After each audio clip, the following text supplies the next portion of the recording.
Instead of feeling like the bigger the trot gets, the more your whole body wiggles around up there.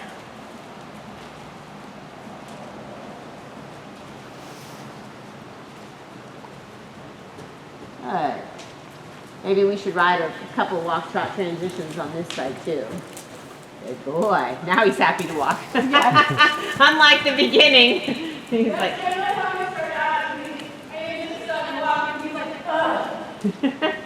I just want to go, Mom. Yeah, now he says, okay, I can walk.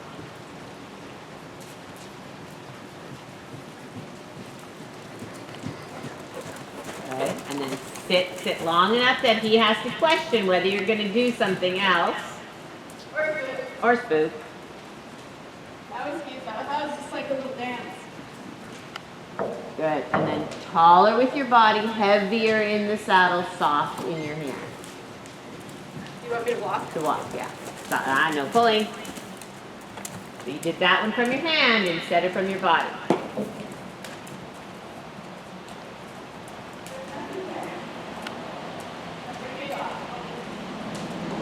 So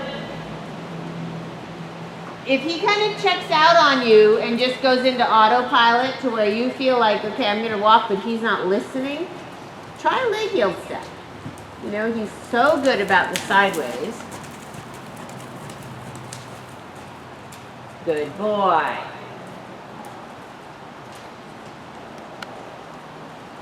So that you keep working more and more to get away from having to use the hand for anything more than just balancing him a little bit. Because automatically he comes back when I use the hand. Yeah.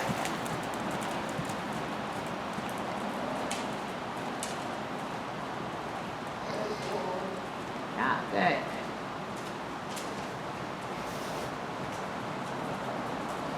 Good.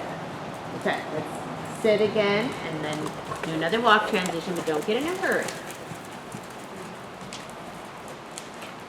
Yeah. Now, there he wasn't quite sure because you didn't give him the hand to say, hey, right now, and so he was questioning it.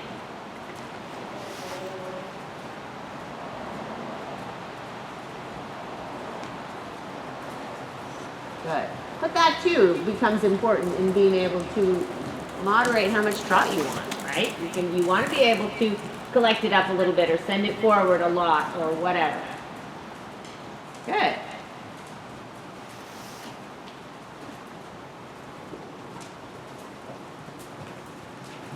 Good. And then just think about starting him walking. Yeah, good. That was one thing that, did you get to watch Oliver Townend at all when he was here? I didn't know. He was big on, when you're riding a transition, like say you're cantering and you want the horse to trot, instead of coming down to the trot, ride the trot. You know, you're cantering, just start riding the trot. You're trotting, start riding the walk. And it was a good way for a lot of people to think about forward into the transition, right? Instead of backwards or slowing down. That's very much how I ask for camera, is I just shift my seat like as if we're cantering. Right, exactly. Then transferring But that. it's so slight that he sometimes is like, now? Yeah, Now? yeah, that's, yes.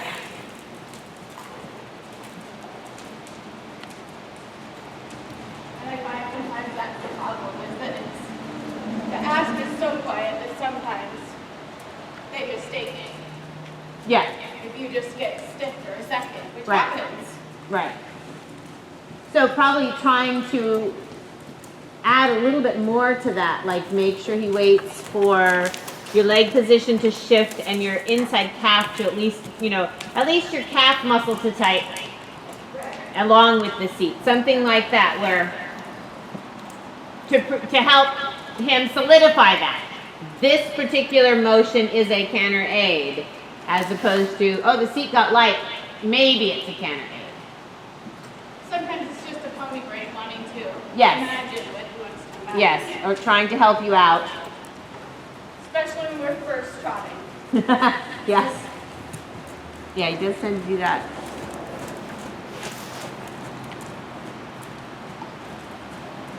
All right, let's go to a little canter.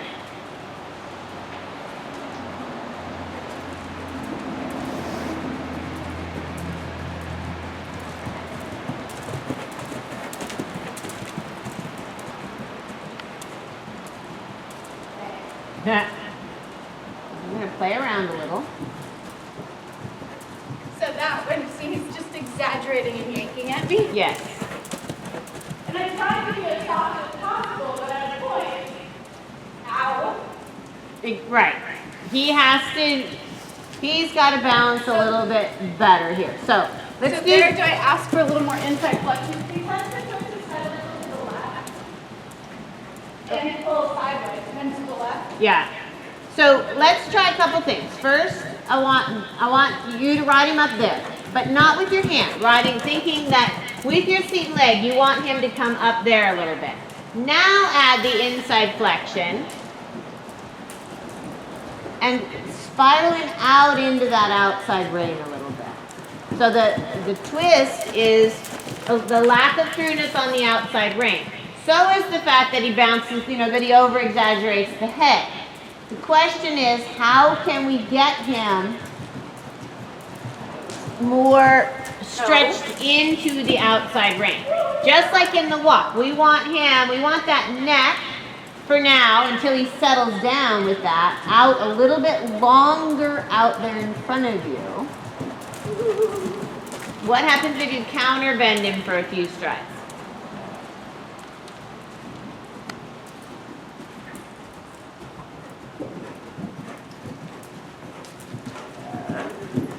Okay, so that's better there as far as the respect on the outside rein.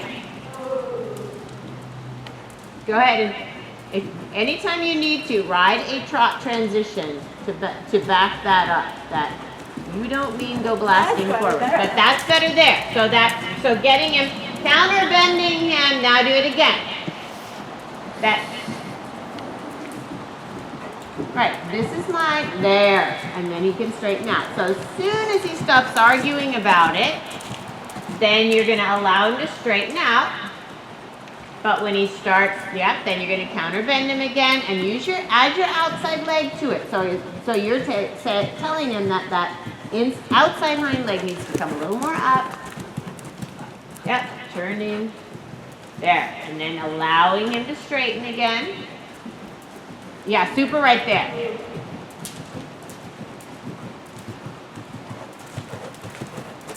Good boy. And then again to the counter bend.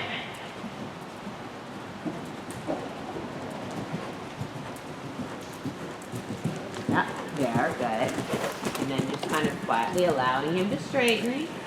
But what you need, super there, on your outside rein is what he gives you in that counter bend, where he actually softens to it, good boy, and starts to listen to it better. And then again, your counter bend. And a little bit the outside leg, kind of pushing him away from the wall. There. And then allowing him to straighten. Yeah, so then go back to it.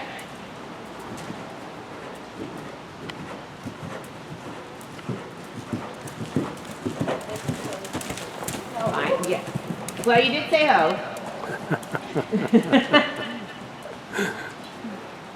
Like, and now that I'm getting tired, I think that's a great idea. Yeah, better there. Good.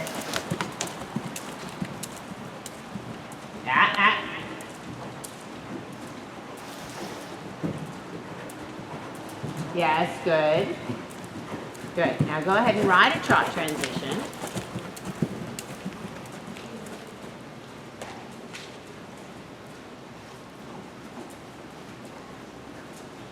Good.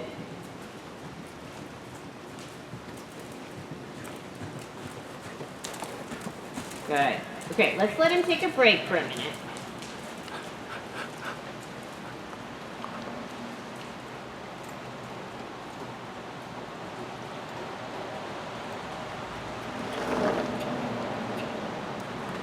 So that definitely helped. You trying to figure out how to sit up and be a little bit stronger up through your back in the canter and down into your stirrups will also help that he can't pull you out of the saddle. But well, it's definitely gotten better. I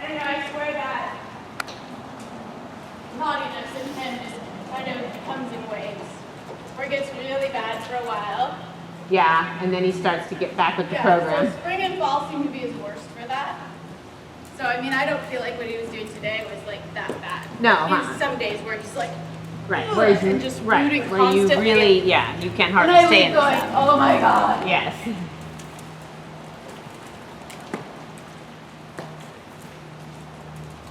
What does he have in there for a bit? It's just a 3-piece dressage. And it's the one that rides, sits flat on the tongue. Yeah, the little rectangle shaped one, or the. Well, no, it's got a nubbin on top. But Oh, okay, it's okay. flat on the bottom. But it goes up into the kind of the half moon sort of thing. Yes. Yeah. And I think it's helped a little bit with his curling, but I've played around with bits a lot. But I like super soft. I don't like anything with. Yeah, except for when he's rooting like that. I know. When he's rooting and diving like that is when you could use something that he's not quite so happy to jerk into. Right. That's all I was thinking. I even jumped with a bit similar to this stuff. So I tried something with some leverage and then he was curling so bad. Right, which doesn't help you at all. No. Yes.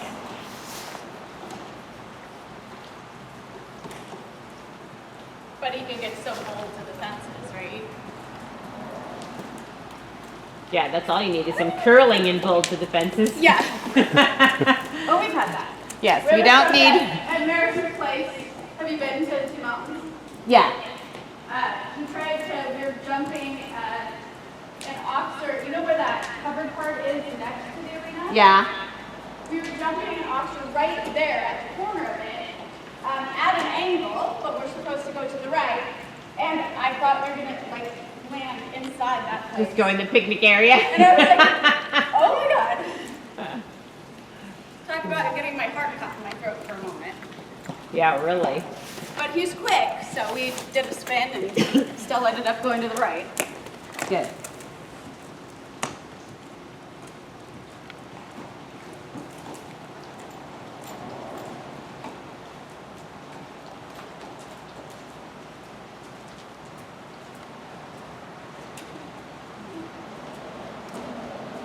Yeah, good there.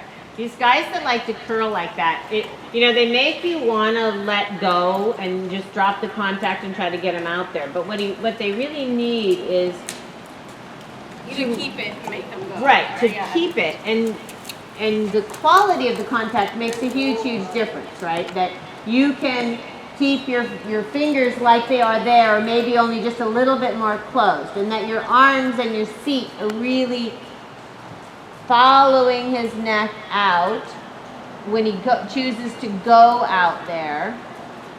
And I Yeah. think we're going to better stretch at trot than at walk. Yeah, for now. Hopefully that'll come eventually, but Good boy. good boy.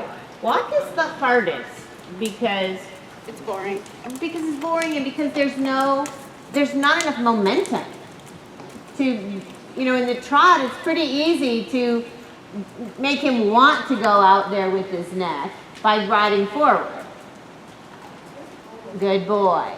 The walk is just so much harder because there's just no real forward motion to him. Yeah, good. And the young ones too, getting them to actually truly walk with you sitting on them like they do when you're hand walking them or something seems to take forever.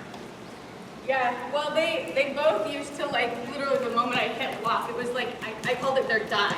Yeah. And I'm like, oh my God, just keep moving. Right, just do something. But it was Yeah, like, oh, right. I'm so tired. Yeah. Finally. Yeah, but I think it's the same thing. There's no real push off the ground, so everything depends on how well they're listening to your leg, and that your leg means move the hind leg. And it just doesn't at first. Yeah, good.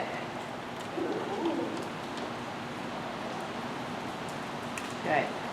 Okay, so as you pick him up, if he stiffens and shortens, then turn so you're not flat on the wall so that you can leg yield him easily. Good. So that you can easily leg yield him out. So using that forward sideways. Good. to kind of give him one little extra thing to do. Steady feel on the outside rein, no matter what. Right. There. That's just kind of what he does in the canter. Only that what he's doing, how he's kind of just tugging away from your hand and stuff, and then gonna pull on you and try to get you to let go. Only here it's manageable. In the canter, it's not always manageable. No. Or fun. Or fun, yeah. As you get off and wonder why your back is so tired, right? Yeah, my shoulders, and if I held it all in my back, he can jam my lower back